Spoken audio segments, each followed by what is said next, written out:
All right, so there's this scene in the movie Tommy Boy where Chris Farley's character outside of Callahan Auto Parts, after seemingly losing the entire business, sits on a bus bench and it breaks, and he turns to David Spade and says, "Could have done without that." Yeah, that's the way I felt watching Josh Bell hit a home run in the 8th inning to make the score 10-3, Washington Nationals over the San Diego Padres. Welcome in Tuesday, Section 1904. Darren, John, we're with you from Orange County here this afternoon, getting set for game number 2.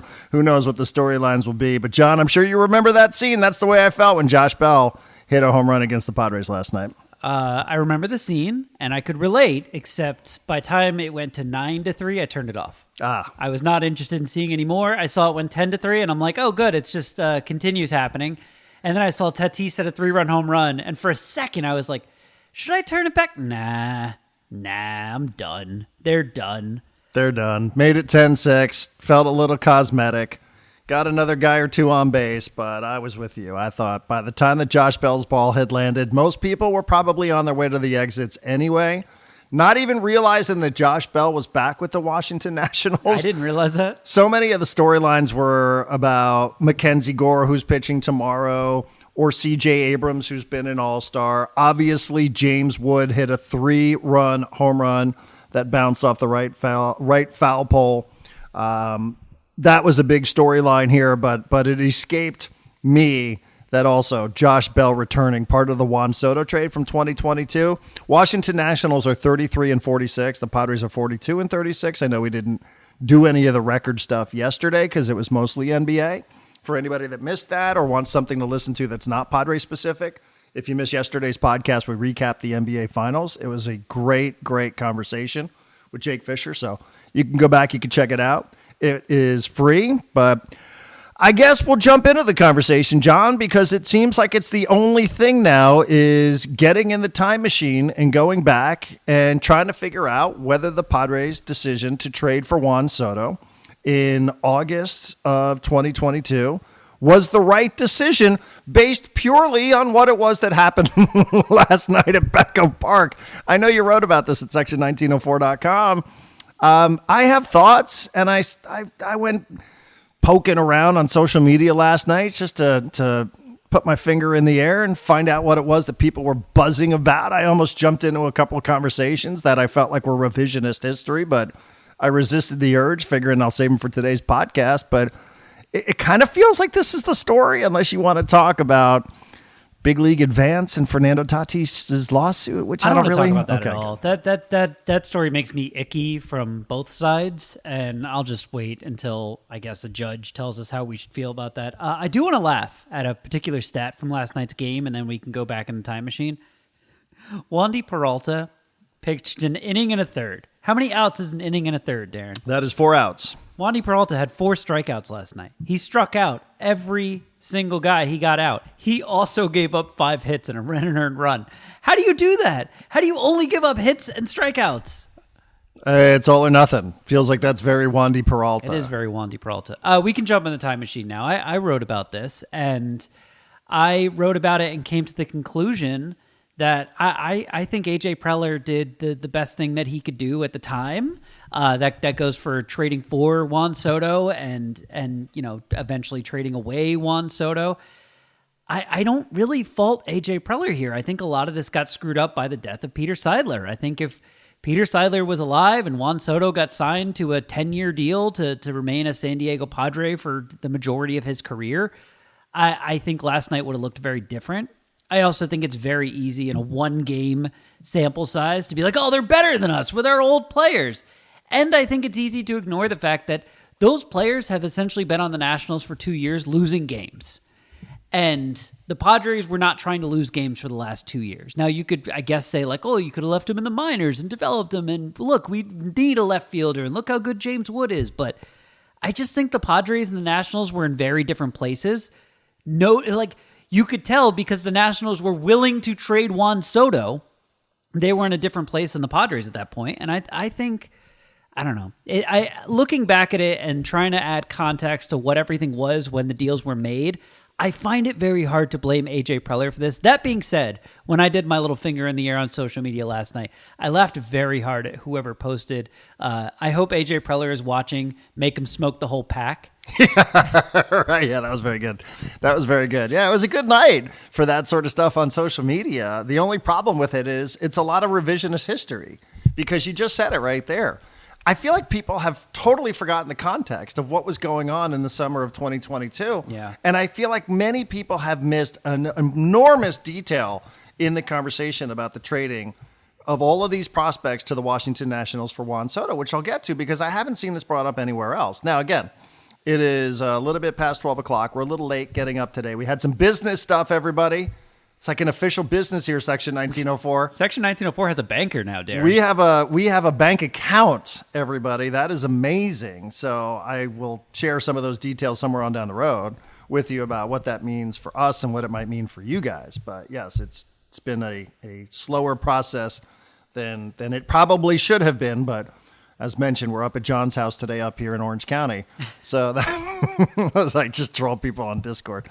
But I feel like people have forgotten what was going on in the summer of 2022. And it's so easy. Hindsight, they say it's 2020 for a reason. It's a cliche because it's true, though. Because people, I saw last night and I really resisted the urge. And I like these people personally.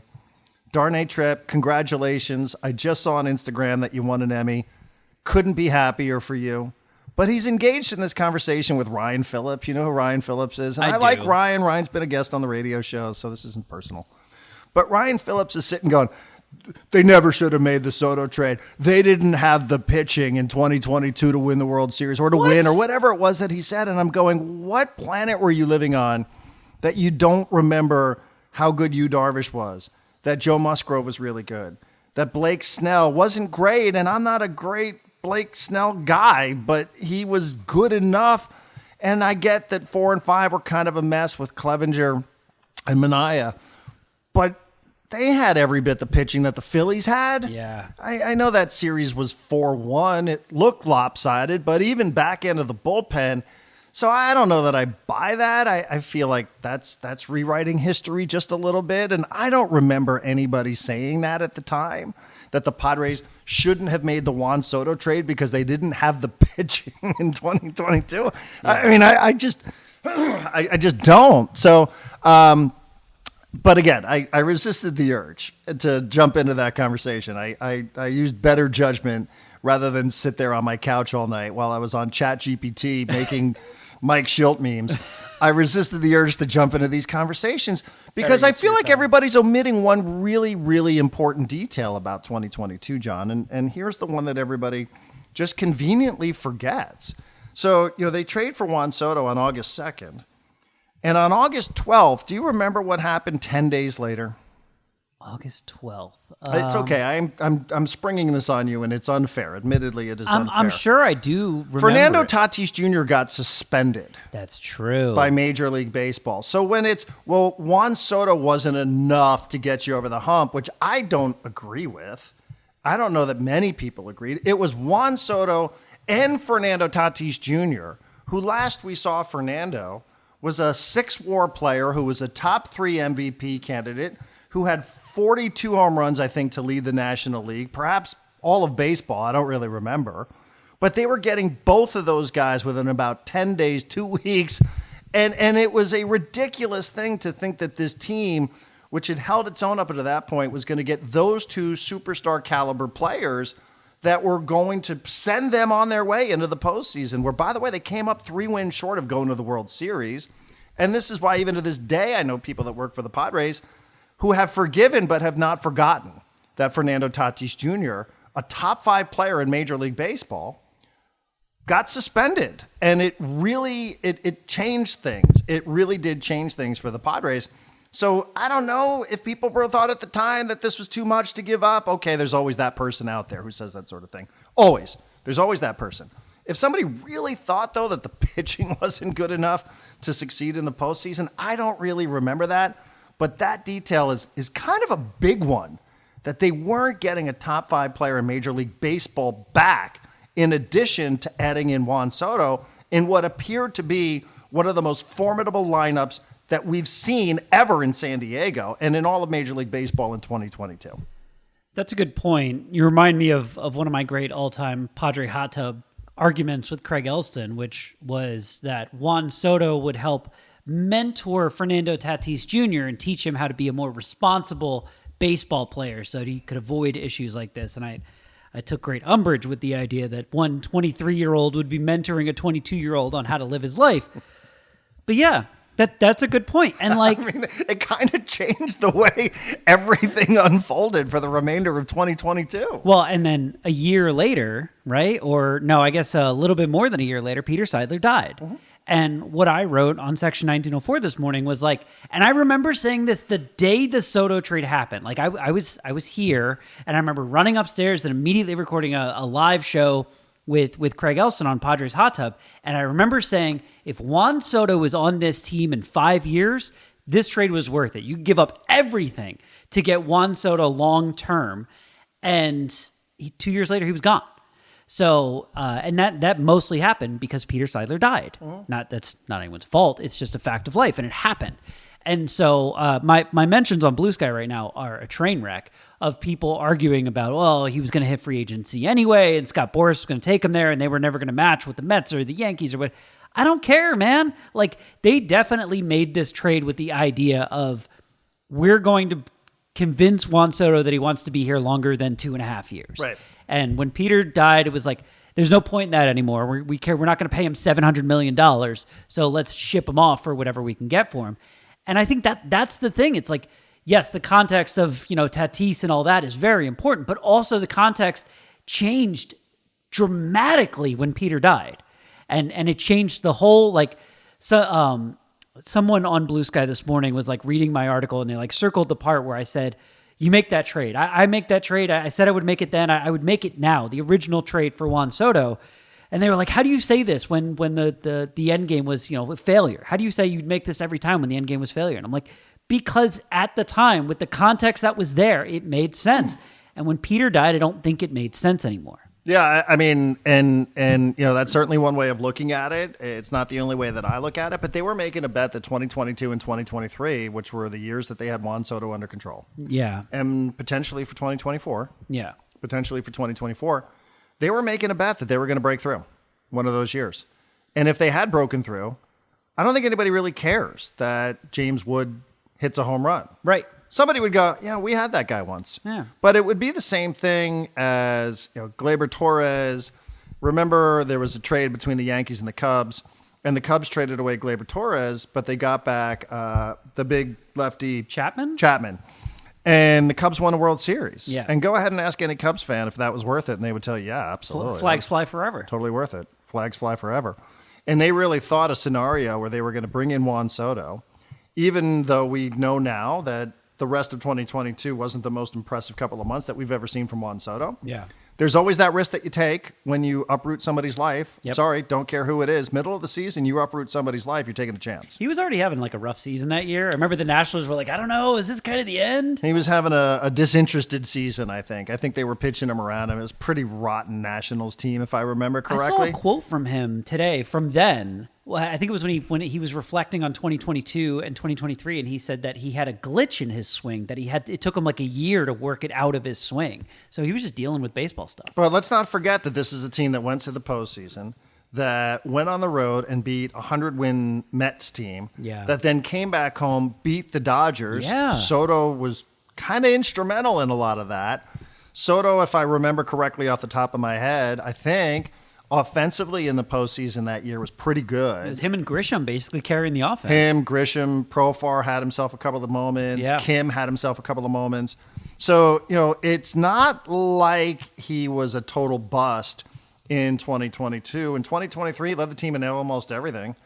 The rest of the team you could certainly point your fingers at if you wanted to. He had like 6 WAR that year, 7 But WAR. I thought it was a good bet. The problem is the bet didn't win. And it turned out to be a busted flush at the end. But I didn't think that was a bad bet, and I don't feel like that's a bad bet today. I feel like that is ultimate hindsight to sit and say, and if you want to evaluate the trade by saying, hey, it just didn't work, it didn't work, the team didn't break through, the team didn't go to the World Series, even if you want to factor in 2024 And I know that there's versions of history that people refer to about how trading for Michael King and Drew Thorpe helped you get this guy or helped you get that guy. Maybe. Or maybe there were some other prospects that you could have traded away for some of those guys as well. If, in fact, the White Sox were so inclined to trade away Dylan Cease and the Marlins were so inclined to trade away Luis Ariz, maybe there were other guys in the system that you could have traded away to get them. I don't know that it had to be Drew Thorpe or it had to be somebody that came over from the Yankees. That to me is those are real hypotheticals, but they won 93 games and it ended in the NLDS. Whereas, I thought they made a bet that we could break through here for a couple of years having this kind of lineup. It's just that it just really went belly up and it really went bad, much worse than anybody possibly could have predicted in 2023. And I feel like Soto gets blamed for so much of that when in fact there's just way more to it than just blaming him or saying that the trade process was somehow faulty. I really don't think it was faulty. They made a bet that they were going to win. It made a lot of sense to me and it made a lot of sense to a lot of other people as well. They had a level of success that we hadn't seen in a really, really long time in San Diego. But if your only evaluation is, well, did they make the World Series? Did they win the World Series? Yes, no, that makes it a failure, then I guess I can't argue with that, but that's not the way I view it. No, that's not the way I view it either. And I know it's hard to look at these players and be like, oh, a shortstop who, can hit for power and field and has speed. That's something that would be helpful to us. Oh, a left fielder who can hit for power and average a little bit, that would be helpful because we don't have one. Mackenzie Gore, a lefty starting pitcher who's got an ERA plus of like 125, that would be very useful for this team. But again, I just keep coming back to like they've spent the last 2 years losing for the Nationals and learning how to get better while losing. Right. And that was just never going to happen here. Like I think I said at one point, like CJ Abrams is nothing but trade fodder for AJ Preller, and then he made it to the Padres. People are like, yeah, you're wrong. See, he's on the Padres now, and he ended up getting traded anyway. I think AJ Preller's like in his head at all times has like 3 prospects where he's like, if these guys make the majors, I'm throwing weight behind them, but everyone else is trade fodder. And probably not actually, but that seems to be how his actions are. And like Mackenzie Gore was considered one of those guys. I remember the word being untouchable, Abrams untradeable was too for a minute. Yeah. Like, and I get it, but you know who else is untouchable? Like 23-year-old Juan Soto. Like, before Manny Machado hit free agency, I remember Craig doing this whole speech about like players this good, this young don't hit free agency. It does not happen. They don't become available. They stay with their team forever, or they hit free agency much later. And Juan Soto was the same thing. And if you're able to add Manny Machado without having to draft and develop him, add Juan Soto without having to sign, draft, develop him, whatever, you do it. Same thing with Tatis. Like I know they developed him to a certain extent, but they, the White Sox did part of that.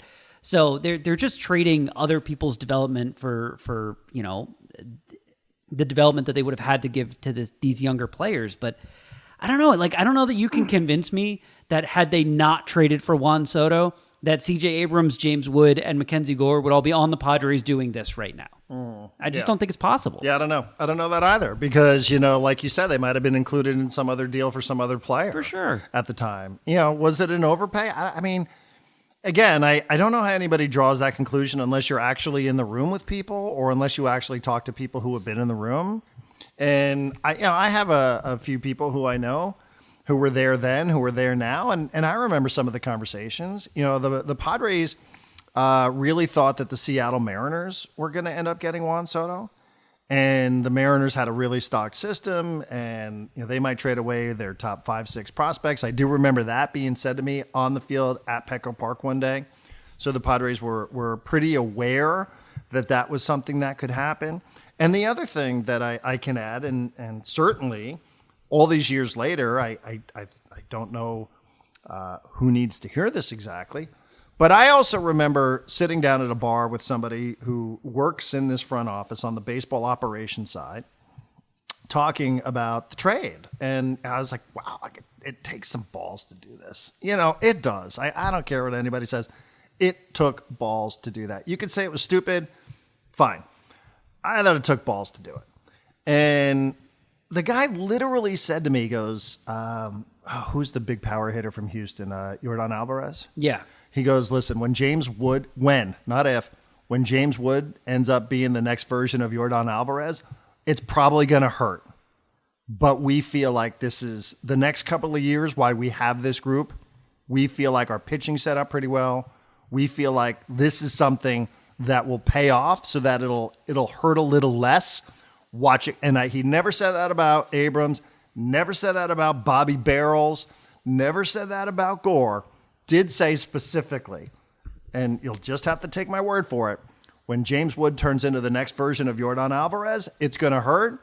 But if we get where I think we're going to go, it's probably going to hurt a little bit less. And like, who would disagree with that? Yeah. And that's, I wrote a version of that, which is like, right now the Padres are struggling a little bit offensively on the pitching side of things. Like their three best pitchers are all hurt long-term. We haven't seen Yu Darvish pitch this year. We don't know if we're going to see Michael King pitch again this year, and we're not going to see Joe Musgrove pitch this year. And that really sucks. And so, they come in with the guys who used to be in the Padres organization. It hurts because the Padres are hurting right now. And they look like the Nationals look like they're riding on the coattails of something that's going up, and the Padres kind of look like they're riding on something that might be going down.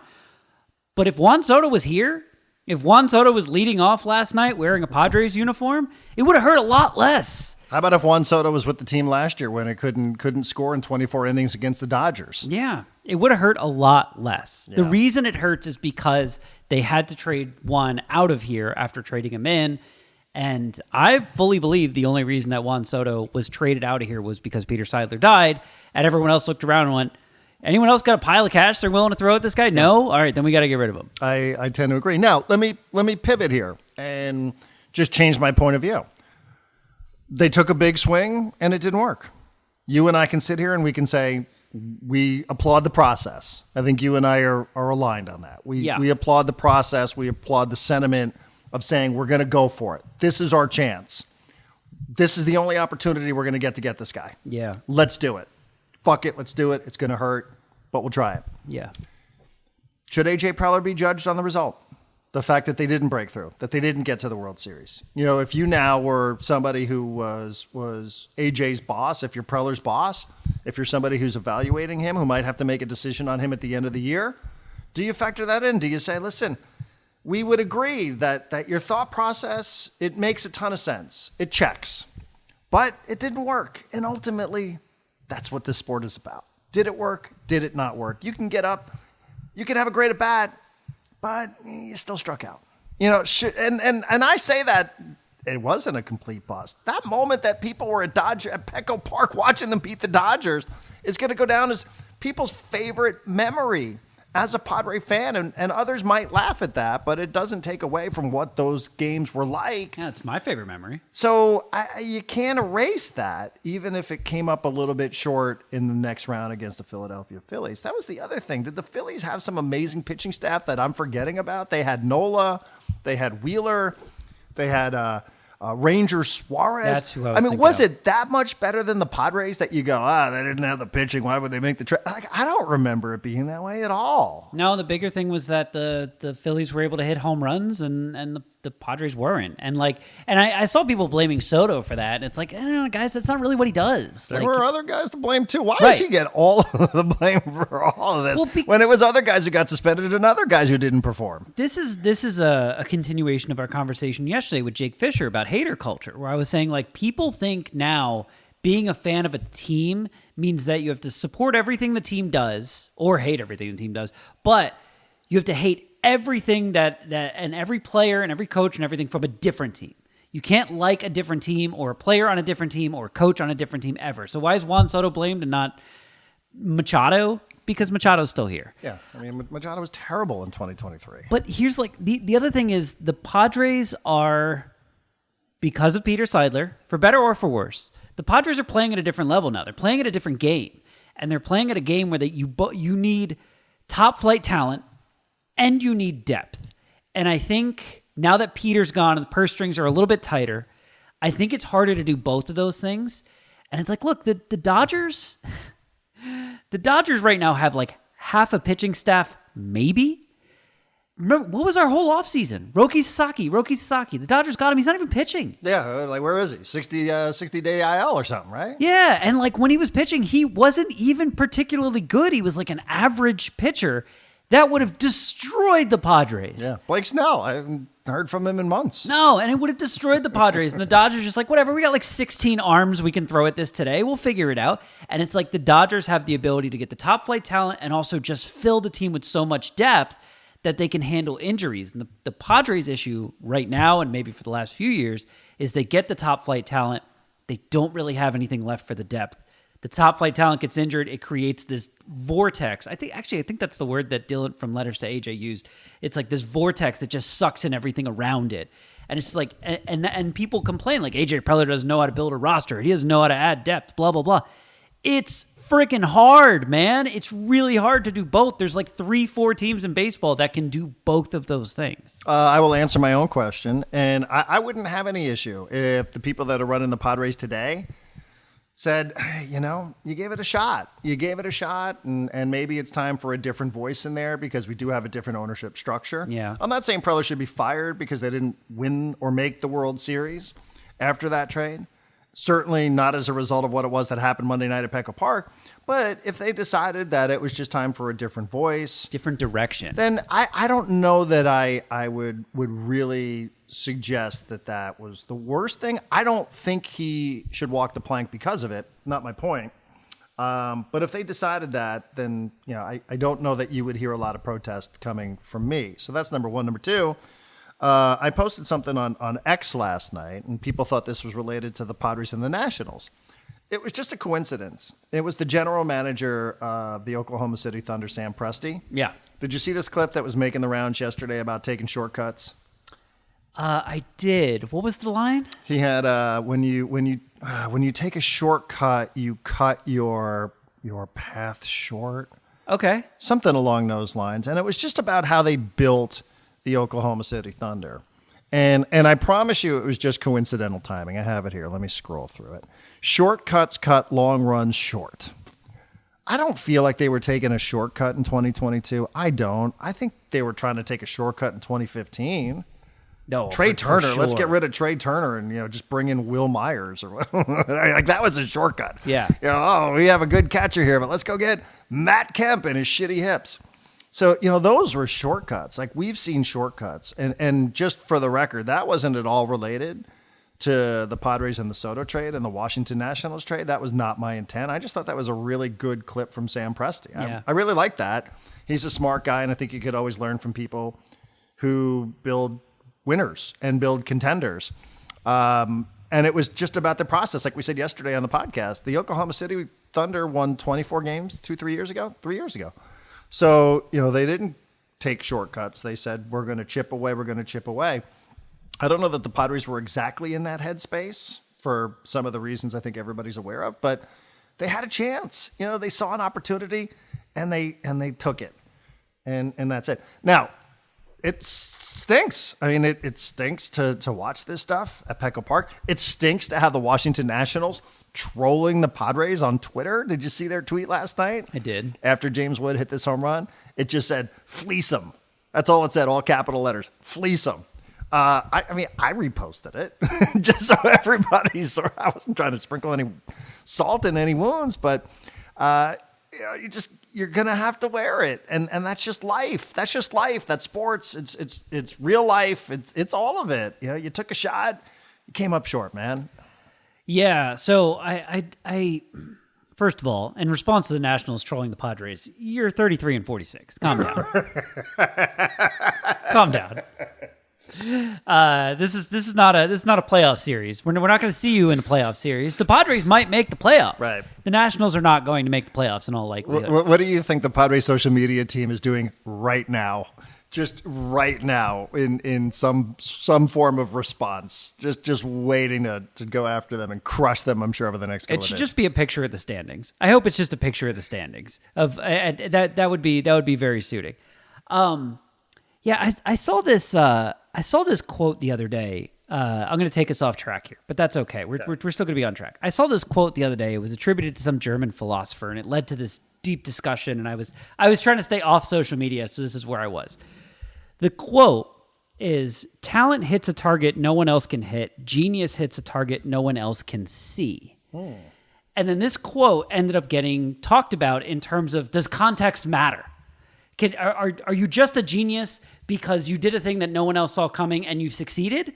Are you a genius if you try something that no one else is willing to try and you fail? Is failure a part of being a genius? Is learning a part of being a genius?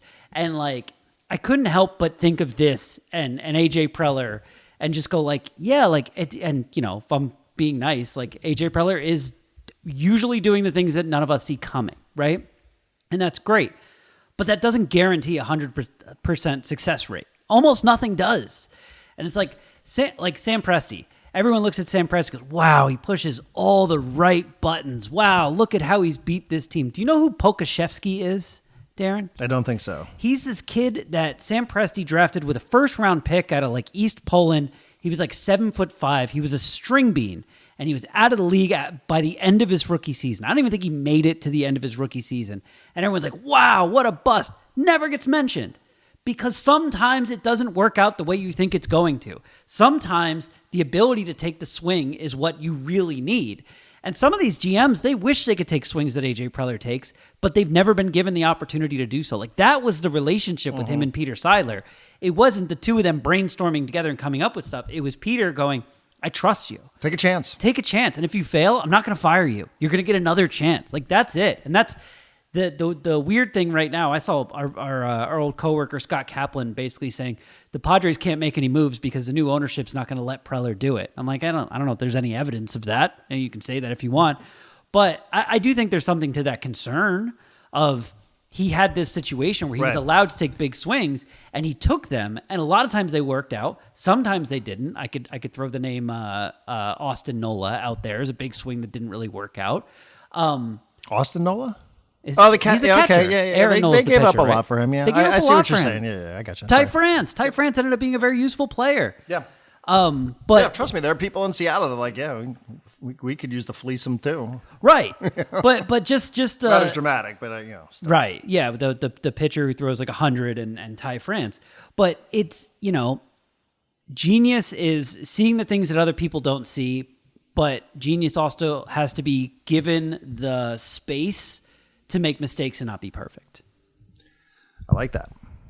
Make that the slug for this podcast today. I got to write that down. down. and here's why it's relevant today, because I also think as you're saying all this, it's relevant. It's germane to what it is that you just referenced there, right? Now there's speculation that the Padres are not going to be able to do anything to add to the roster, which is something I don't think we know. No. I don't think any of us know that. However,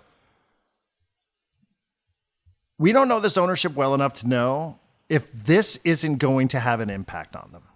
Right. If this sort of conversation isn't going to have an impact on them, like, oh, well, we traded all of these guys away who come into our building and batter us for a night. Their social media team is now trolling us. Do I want to be the executive that's going to give the green light to go ahead and do this again if it means trading away some prospects who might come back someday in 4 or 5 years' time and hit some home runs or strike out 12 batters? Do I want to be the guy who's going to get dragged on social media? This might actually have an impact. It wouldn't have an impact with Peter Seidler, who would say, let's move. Let's go. Very thick skin. What do we know about John Seidler? We Nothing. don't know. We know one thing about Eric Katsenda. I can tell you, he hated the fact that he became the main character every day on social media getting dragged. He's like, yo, I'm just trying to do a fucking favor for my friend here. Like, how did I end up in this situation? I don't know where John Seidler sits in all of this. Maybe he's oblivious to it. Maybe he's not. You know who isn't? Is Eric Krupner. So, does this trade, does it serve as, some sort of warning to anybody who would approve such things that, you don't want to really do this again, do you? Maybe we're in a different place now with injured pitchers. Maybe we're in a different place now where we need to be what they would be perceived as pragmatic much more so than being aggressive or daring to go ahead and do something like this over the next couple of weeks or months. Okay. I know we said we're doing a little bit of a shorter podcast today because you got to drive home and hopefully miss traffic. But this, I want to make sure I hit this. So it's right here with the conversation about ownership and Preller and everything else. Someone was in our Discord last night, and forgive me for forgetting who exactly it was, who said, in the midst of, the Padres embarrassing themselves against the Washington Nationals, it's time to blow this up, and the Padres need to sell before the trade deadline. And my response to him was, sell what? What do you have that is of value that you could sell reasonably? You're not going to sell Tatis. You're not going to sell Merrill. You're not going to get anything for Xander Bogaerts, Luis Ariz, hell, maybe even Manny Machado, but that's probably off the table. What are you going to get for... going anywhere. These guys all have no trade clauses. I know. What are you getting for Jake Cronenworth, Steven Kolick? Like, you can't trade Michael King. His arm fell off. What could if the Padres made a decision, John Seidler walks in today and he's the opposite of Peter and goes, you know what? Screw this. We're punting on this season. Let's do everything we can to set ourselves up for the future. What could they even sell? Probably a closer. Cease, maybe? And Suarez. Cease, I think somebody would take Cease. Right. I think Cease would be an upgrade in a lot of rotations, and there's probably some belief out there that there will be some regression. Not regression, what's the term? He'll start looking more like Dylan Cease in the second half. Regress to the mean. Regress to the mean, not regression, yeah. So it's Cease, Adams, and Suarez. Jason Adams. That's it. Yeah. What are you going to get for that? And Suarez is a free agent after this year, and Cease is a free agent after this year, and I think Adam might be a free agent after this year or next year. There's not a lot of value here. Maybe somebody would want Luis Ariz for something. I'm not sure what you're going to get for him, though. He's been on 3 teams in 3 years, so I don't know what you're really going to get for Luis Ariz as a free agent at the end of the year. Because if you wanted him that bad, you just go get him in free agency. Right? Is he the guy that's going to get you over the hump for a postseason spot? Probably not. So I don't know that I see a ton of value there. Whereas Cease addresses a very specific need, as does Suarez, as does Jason Adams. So, but these are things we don't know. These are things that we just don't know. I would feel much more comfortable talking about what it was that I thought Peter Seidler was going to do. But I don't know anything about John Seidler. Maybe John Seidler sits up there scrolling through Twitter going, holy shit, we're getting killed. Right. We're getting killed for this trade. What the fuck were we thinking here? I'm not going to be the one responsible for that. That ain't going to be me, pal. So, we're not going to go ahead and trade away this guy or that guy or the other guy. The other thing I think about, too, and it's probably premature on June 24th, because, we could look and say, well, this is the record and these are the standings. But I always remember a guy I got to know pretty well, Jed Hoyer, who's like, the standing stuff is a little bit of an optical illusion. Look at your team. What do you see when you watch your team play? Don't worry about where you are in the standings. Don't worry about how many games back. Don't worry about, are you in possession of a playoff spot today? I think Grupner said that on Ben and Woods on Friday. Because that's all bullshit. What do you see when you look at your team? Do you see something worth investing in, or do you not see something worth investing in? Forget about what the Giants are doing or what the Diamondbacks are doing or what teams in the center. What do you see when you look at your team? That's probably the only thing that matters. What do you see when you look at the Padres this year? I don't believe it. I don't know that I'm a believer. Me neither. But why? I know why for me. Why for you? I don't know that there's one reason. I think some of it has been a bit of bad luck. Some of it is the uncertainty of King. Now, again, they have more information on this than I do. Some of this is feeling like Darvish is going to come back and he's going to give you everything he has until he breaks. Yeah, it might not be enough also. And other guys, as we get longer in the season, might be looking towards free agency, and other guys just are up and they're down, and it just, I don't want to punt. I'm not saying I want to punt yet, but, it's not fourth down for me. Fucking football analogy, God. But, I'm to the point now where I'm starting to think about my strategy. I'd like to see more before I make any decision, but I'm not yet ready to go do what San Francisco did, which is go out and make a blockbuster trade and bring in somebody like Rafael Devers. I'm not ready to go ahead and do that. I don't know that I say, hey, listen, we got an opportunity here, so we better act on it I don't know that I love what it is that we watch every single day. But there's more to it than me, in my opinion.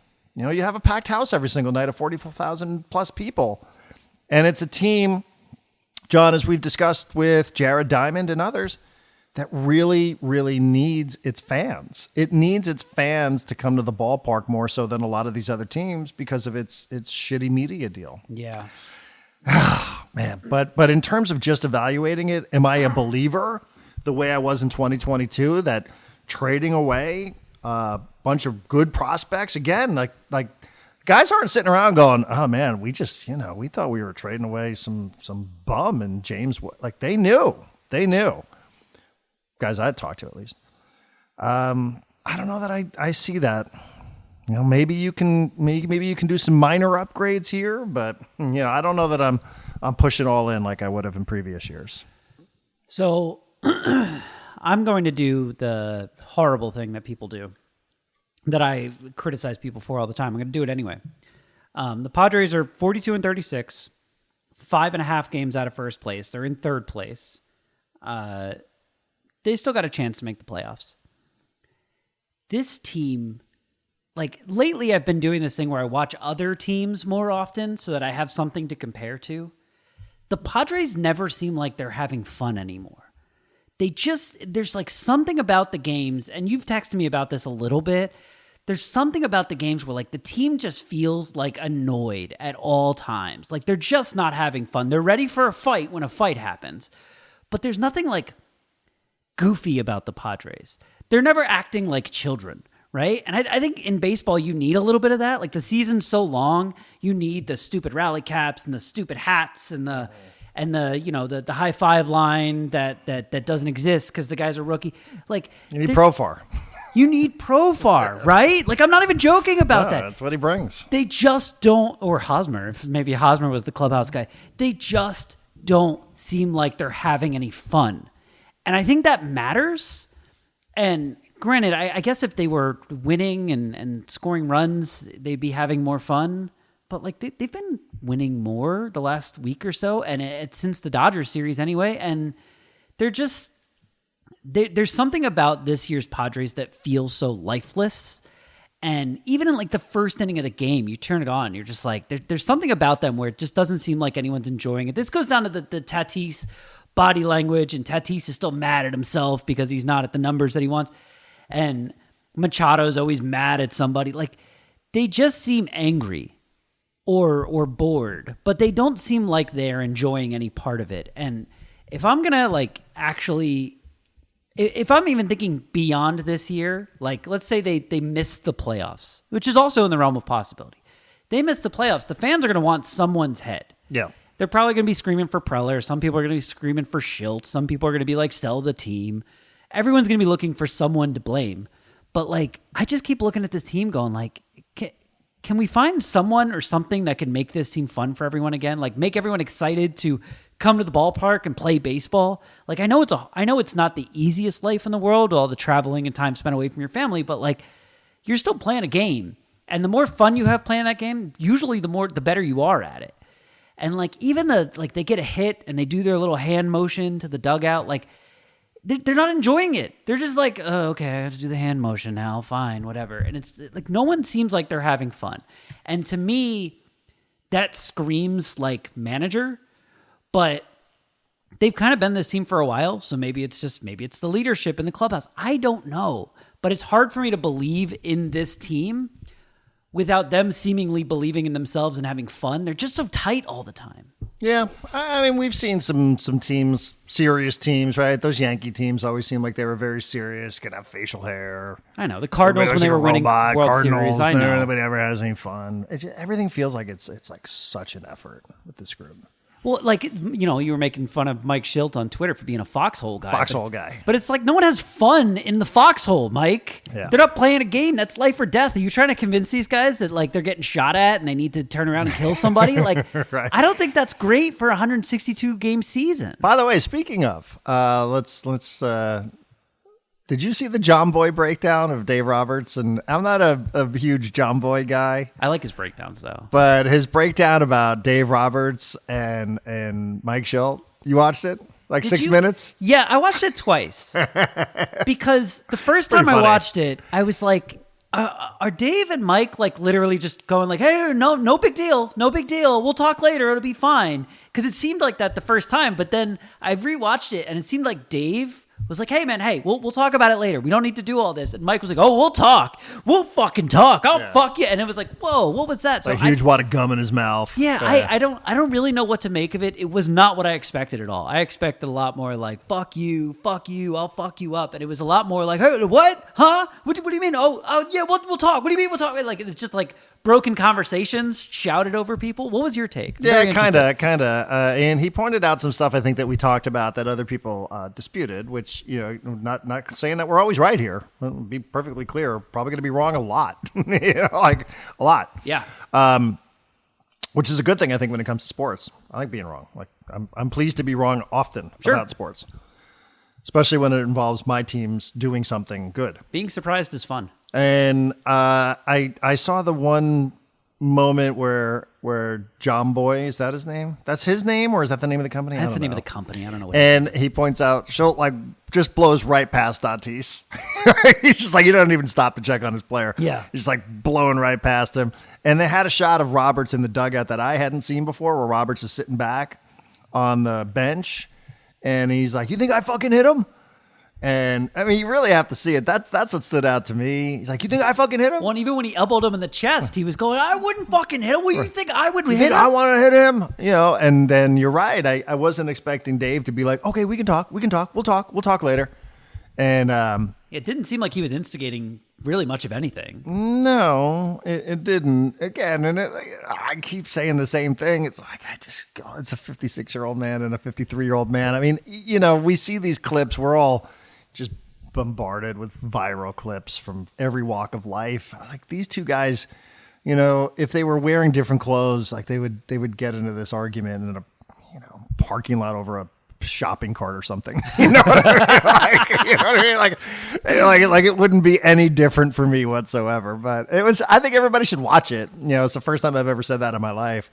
The John Boy stuff, I think, probably rubbed me the wrong way a little bit about the whole Astros sign stealing scandal. That's fair. Since I was emotionally invested in that one. But I will say he's done some good stuff, and his commentary is pretty good. And I think if you still can't get enough of that, since we're on to the next thing now, which is reevaluating the trade from 2022. There'll be more misery to come, Darren. But if you still want to go back in time, and if you haven't seen that, then I'm sure you can find it on social media channels, because I actually enjoyed it. I found myself laughing a bit. Yeah, I'm sure it's on YouTube or whatever. I will say he missed. I'm not going to say he missed. There was a moment that was funnier watching it on TV than on John Boy's thing, and that was the Teoscar Hernandez moment, where he threw his arm around Mike Schilt, and like John Boy was just like, oh, they're getting cozy. He's got his arm around Mike Schilt. I don't know what that's all about.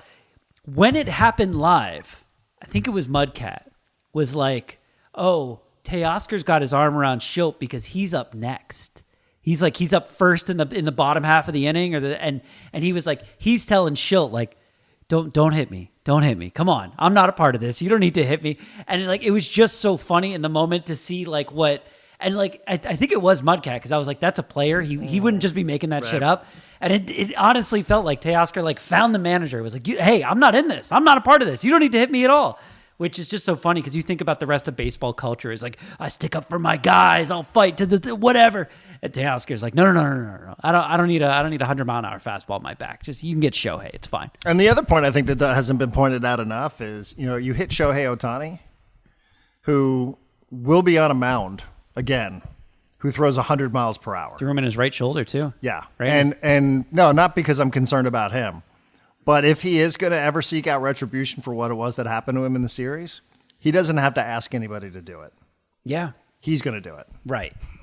Right. I mean? We know that he does the two things, because how could you not know that? But I will say, I was kicking myself for not having mentioned that on this podcast, that, oh, by the way, you're hitting a guy who also throws 100 miles per hour.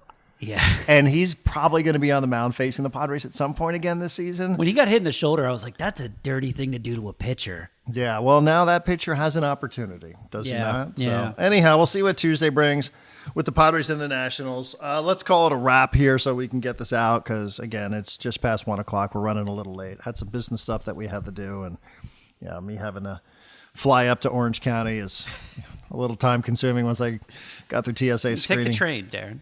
I should have taken the train. Plus, I have to get home and prepare for little SDFC on a Wednesday night against Vancouver, Big against game. the Whitecaps. Big one for first place in the West. You were out there for training yesterday, right? I was.